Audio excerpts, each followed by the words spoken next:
If you're looking for an inexpensive, self-contained record player, this is one of the options you have, the Victrola Eastwood. With a name like that, LGR should be reviewing it. But I happened to come across this one at the thrift store. The price tag says $10.49, but they had a 50% off sale, so including tax, I got it for less than $6. It was missing the dust cover and power supply, and the stylus was busted. But once I put on a new stylus, I'm happy to report it's working fine. And that stylus is the main attraction to this model because instead of the very common cheap ceramic cartridge with the red, ruby, or sapphire stylus, it has an Audio-Technica magnetic cartridge with a diamond stylus. And for those of you who have been led to believe that any turntable that doesn't have a counterweight is going to ruin your records, this one does. Inside the back of the tone arm is a big chunk of metal. It uses the Audio-Technica AT3600L cartridge, which has a recommended tracking force of 3.5 grams. And this one measures around 3.7 grams, which is well within acceptable tolerances. So that's the good part. The not so good part is this undersized plastic platter. You can still play full-size 12-inch records, but they're going to hang off the edge a bit, which does make some people uncomfortable. In fact, there's a myth that the force of gravity is going to cause the unsupported edge of the record to warp. Now that's not true, but for the sake of argument, let's assume it is. And the force of gravity is so heavy the outer edges of the record are going to bend down because they're unsupported. Well, what happens as soon as you flip the record over to play the other side? That's going to cancel itself out. But I do wish Victrola would give you a full platter mat instead of just these little rubber bumpers, which can cause some records to slip on the platter, but you can add your own platter mat. At least the platter is properly balanced. It has virtually no wobble. Like many modern record players, this has Bluetooth. It not only has a Bluetooth input for streaming music from your smartphone or tablet and playing it through the record player's speakers, but it also has a Bluetooth output for streaming music from the record player to a Bluetooth speaker or Bluetooth headphones, which you'll probably want to do because the other not so good thing about this record player is that the built-in speakers don't sound very good and don't get very loud.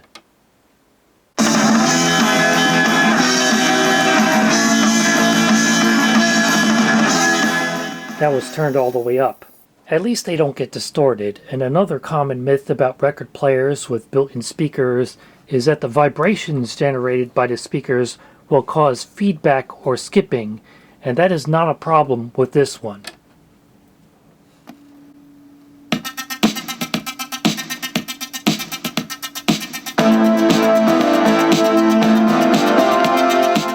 You also get a conventional 3.5mm headphone jack. And on the back it has RCA line level audio outputs for connecting it to a pair of powered speakers or a stereo system, and the 5V DC power input.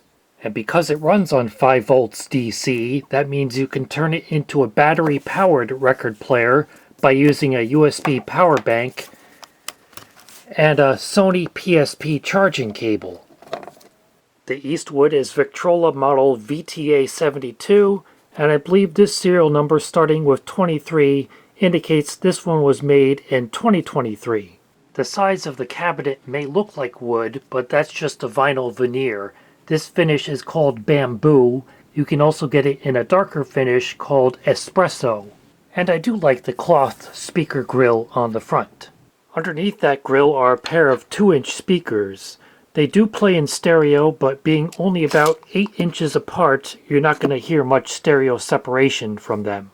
I'm not going to take mine apart any further because I don't need to, but thanks to the FCC, we can still see what's inside. It's mostly an empty fiberboard box with a few small circuit boards and a turntable motor.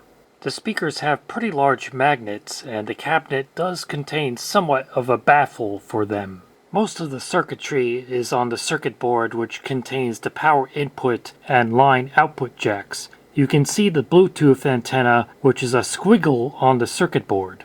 And there's the motor, a Mabuchi clone made by TYD.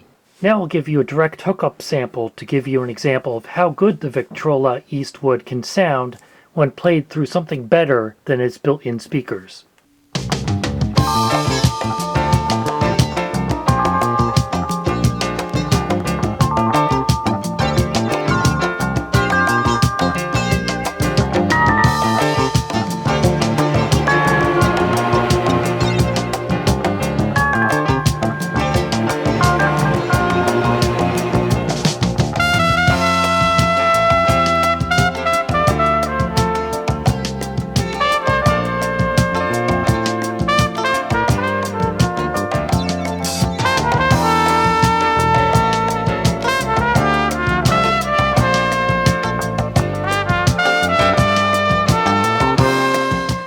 Another good thing about this record player is that the speed is accurately calibrated. Here I'm using a strobe disc at 33 1/3 RPM, and you can see those markings look like they're not even moving, which is what it's supposed to be like. And at 45 RPM, the same thing. Looks like it's almost staying perfectly still.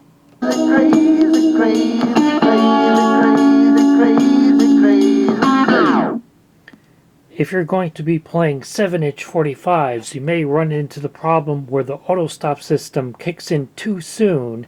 In that case, you can just flip the switch to turn the auto stop off, and then you can play the record all the way to the end.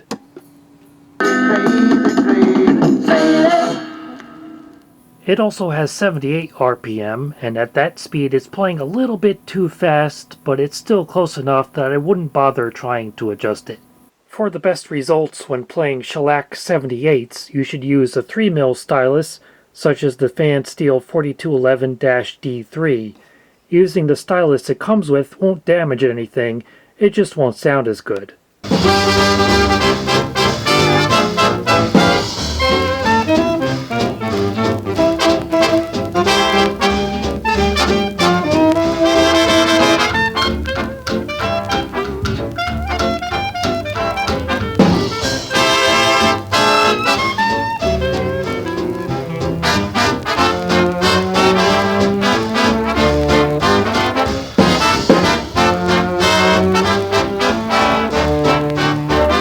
And a feature you may not expect on an inexpensive record player like this is anti-skating.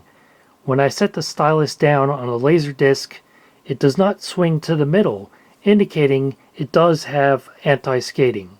Now, assuming you're not lucky enough to find a Victrola Eastwood for $6 at a thrift store like I did, the question is it worth paying full price for a new one, which is currently $99.99? That may not sound like that great of a deal, but unfortunately these days with tariffs and inflation, it actually is, because the most recommended entry-level turntable, the Audio-Technica AT-LB60, costs twice as much, $199. And since they both use the same cartridge, I think the Eastwood actually sounds equally as good as it once you connect it to external speakers. And if you're not super picky about sound quality, I think the built-in speakers are okay as well.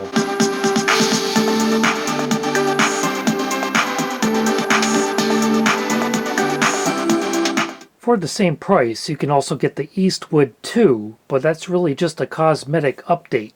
In terms of features and sound quality, it's virtually identical to the original Eastwood.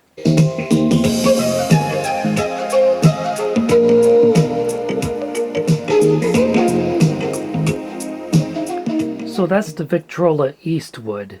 It's not perfect, but if you just want something simple and self-contained to get you started with playing vinyl, it's more than good enough. And if you want a record player that's about the same size as the Eastwood but has a fully automatic turntable mechanism and much better sounding built-in speakers, the Mike-Sonic record player I reviewed 2 years ago is still available and currently costs $139. Or if you don't care about having built-in speakers and you just want an entry-level turntable at a bargain price, the Electro-Home Montrose turntable I reviewed a year ago is currently on sale for less than $85. Oh, we must have one more before we say goodnight.